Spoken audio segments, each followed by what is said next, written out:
आज के टाइम में अपनी बात मनवाना सबसे मुश्किल काम है और जिसे ये आर्ट आता है वो लोग इस वक्त के सक्सेसफुल लोग हैं। एक सेल्समैन या एक मैनेजर तब तक सक्सेसफुल सेल्समैन या सक्सेसफुल मैनेजर नहीं बन जाते जब तक उन्हें लोगों से अपनी बात मनवाने का आर्ट ना आता हो। हम ऐसे लोगों को जादूगर कहते हैं जो अपनी हर बात मनवा लेते हैं या वो जो चाहे दूसरों से अपने मतलब का करवा लेते हैं। हम में से बहुत से लोग तो इस बात का यकीन भी नहीं करते कि कोई किस तरह अपनी हर बात किसी से मनवा सकता है।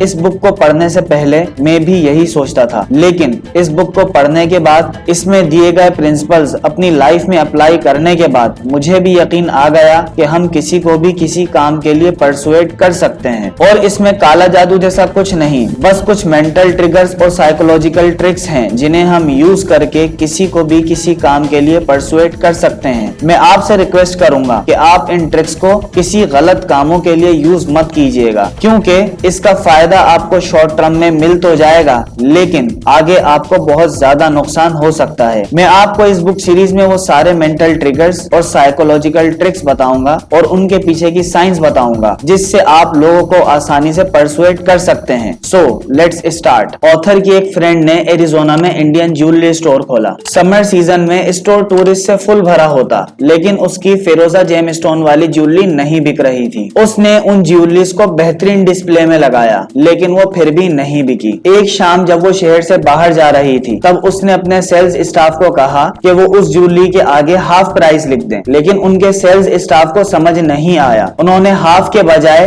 डबल प्राइस लिख दी। जब ऑथर की फ्रेंड अपने स्टोर में कुछ डेज बाद वापस आई तो वो सारी ज्वेलरीज बिक चुकी थी, वो भी डबल प्राइस में। ऑथर की फ्रेंड शॉक हुई। उन्होंने ऑथर को फोन किया, लेकिन ऑथर जरा भी हैरान नहीं हुए। उन्होंने अपनी फ्रेंड को एक स्टोरी से बात समझाई। वो स्टोरी मैं भी आपको सुनाता हूँ। दरअसल ये स्टोरी नहीं, ये बात टर्की मदर्स के बिहेवियर के बारे में है। टर्की मदर्स दूसरे जानवरों के मुकाबले में अपने बच्चों की बहुत ज्यादा केयर करती हैं। ये उन्हें बहुत प्यार करती हैं, उनकी देखभाल करती हैं और उन्हें वक्त आने पे प्रोटेक्ट भी करती रहती हैं। सारे टर्कीज के लिए इस लविंग बिहेवियर का मेंटल ट्रिगर एक ही चीज है और वो है उनके बच्चे की आवाज चीप चीप। उन्हें उनके बच्चे की स्मेल, अपीयरेंस और टच से कोई खास फर्क नहीं पड़ता। अगर उनका बच्चा चीप चीप की आवाज निकालता है तो वो उसकी केयर करती हैं, लेकिन अगर वो ये आवाज नहीं निकालता तो टर्कीज अपने बच्चे को इग्नोर करती हैं और कई बार उन्हें मार भी डालती हैं। मिस्टर फोक्स जो एक एनिमल बिहेवियरिस्ट हैं, उन्होंने इस मेंटल ट्रिगर का पता लगाया। पोलीकेट टर्की मदर का नेचुरल एनिमी है। टर्कीज जब भी पोलीकेट को देखते हैं तो उसे बुरी तरह मारने लगते हैं। मिस्टर फोक्स ने एक आर्टिफिशियल पोलीकेट लिया और उसे धागे से टर्की के पास ले गए। टर्की उसे बुरी तरह मारने लगा और ये एक्सपेक्टेड भी था। फिर उन्होंने दूसरा एक्सपेरिमेंट किया। इस बार उन्होंने टर्की में एक टेप रिकॉर्डर लगाया जो चीप चीप की आवाज निकालता था। इस बार टर्की ने उसे अपना बच्चा समझ के अपने सारे बच्चों के साथ रखा और उसकी अपने बच्चों की तरह केयर करने लगी। लेकिन रिसर्चर ने जैसे ही रिकॉर्डर बंद किया, टर्की उसे फिर मारने लगा। सिर्फ टर्की ही नहीं, इसके अलावा काफी सारे एनिमल्स ऐसे हैं जिनमें इस तरह के फिक्स्ड पैटर्न स्टोर होते हैं और इसी तरह के कुछ फिक्स्ड एक्शन पैटर्न ह्यूमंस में भी स्टोर होते हैं, जिसकी वजह से ह्यूमंस ऐसे एक्शन लेने पे मजबूर हो जाते हैं जो उन्हें कभी कभार समझ भी नहीं आते। ऑथर की फ्रेंड के स्टोर में जो कस्टमर्स आते थे वो ज्यादातर टूरिस्ट होते थे जो वहाँ छुट्टियां गुजारने जाते थे। उन्हें फिरोजा जेम स्टोन ज्वेलरी की बिल्कुल भी नॉलेज नहीं थी। ह्यूमंस ब्रेन में एक फिक्स्ड पैटर्न स्टोर होता है। एक्सपेंसिव इक्वल्स टू गुड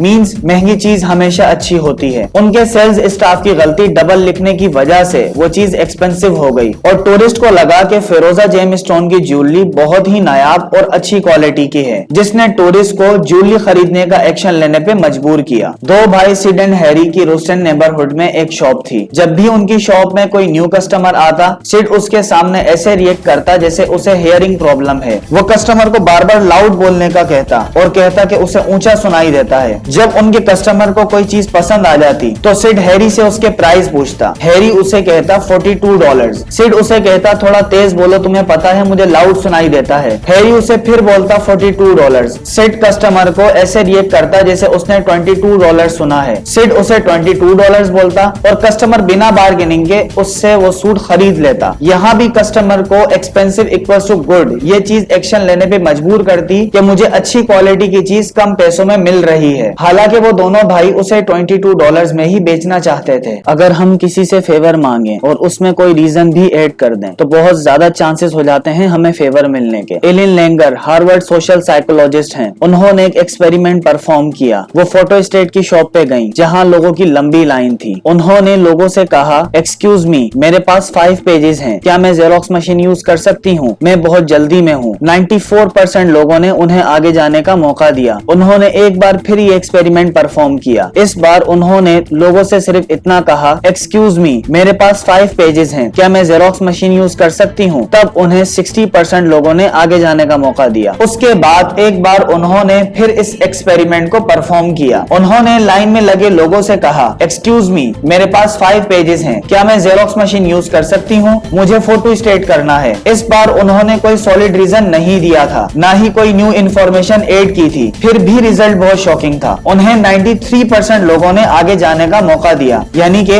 आप किसी को अगर कन्विंस करना चाहते हैं तो रिक्वेस्ट के साथ कोई भी रीजन दें, भले कोई सॉलिड रीजन ना हो, लेकिन जरूर दें, क्योंकि रीजन एक मेंटल ट्रिगर है जो कि फिक्स्ड एक्शन पैटर्न को एक्टिवेट करता है और सामने वाला एक्शन लेने पे मजबूर हो जाता है, चाहे वो चीज उसकी समझ में आए या ना आए।